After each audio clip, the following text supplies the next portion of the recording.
Assalamu alaikum. Okay, I'm considering doing the curly girl method. Is that crazy for a hijabi? I don't know.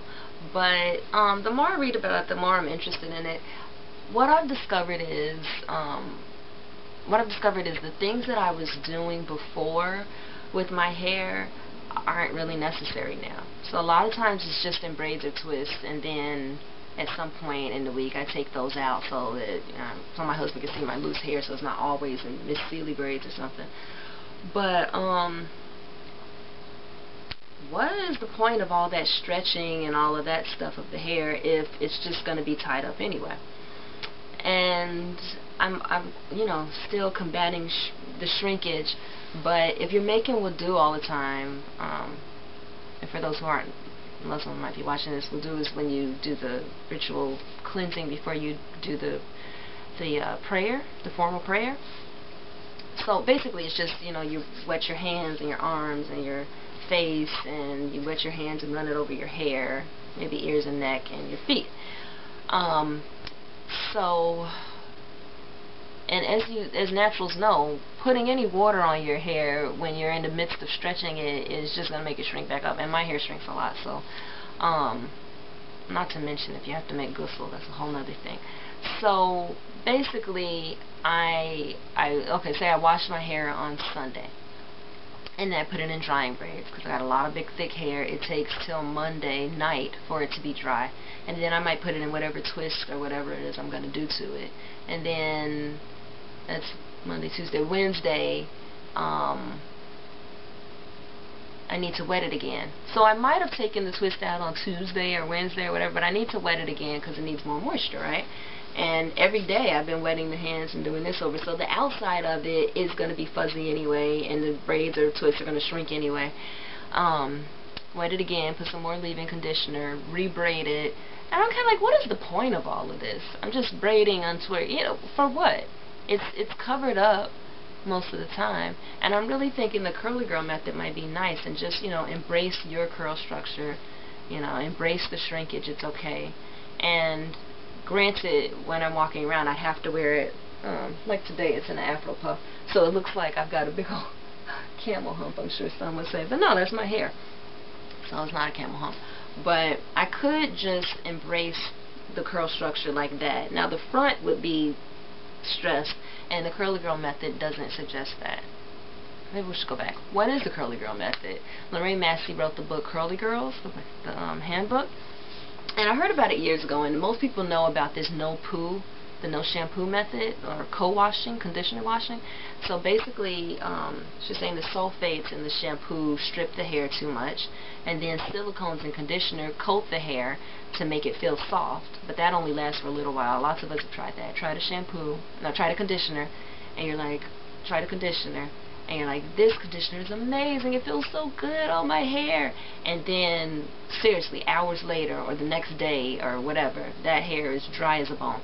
Well, those silicones coat the hair and don't let the moisture in.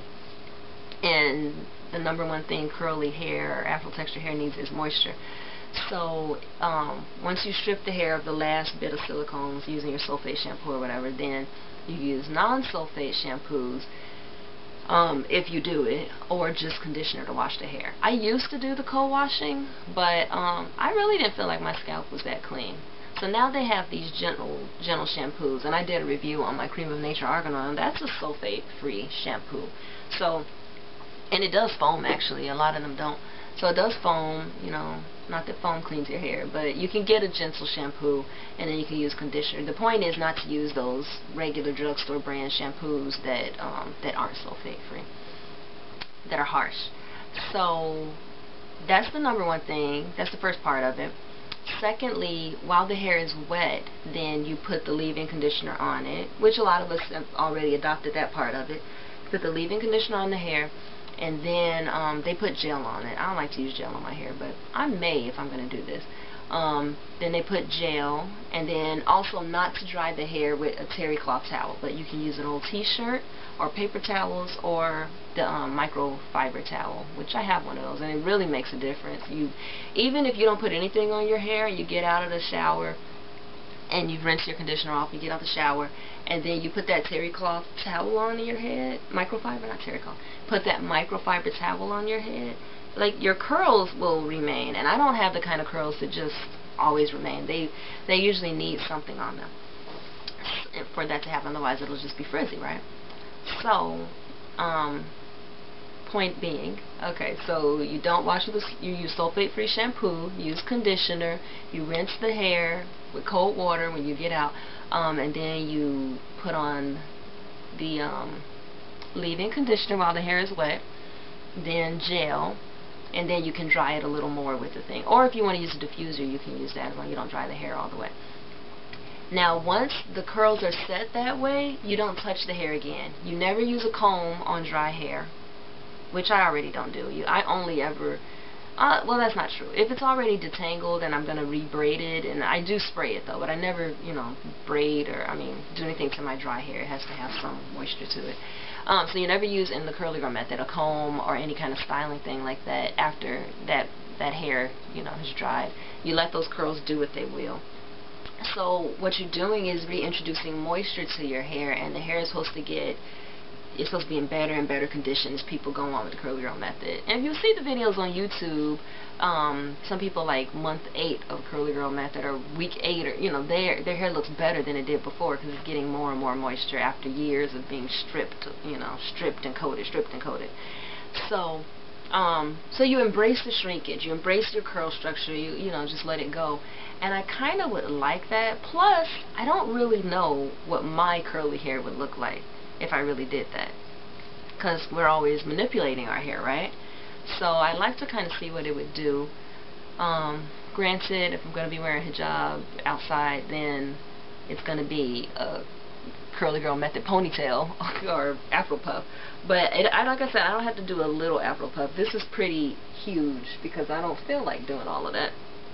So, if you can see. So, that's what I'm considering. Let me know if you think it'll work or if it's just not worth it since I'm going to do this.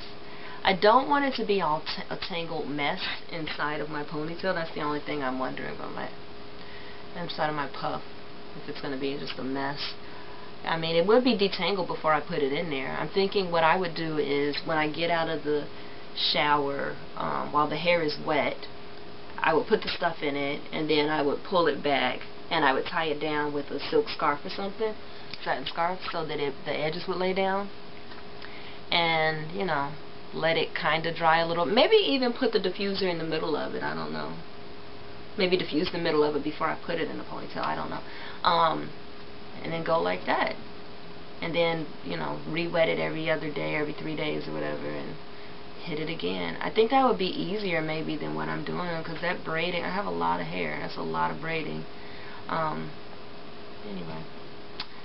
That's it. Assalamu alaikum.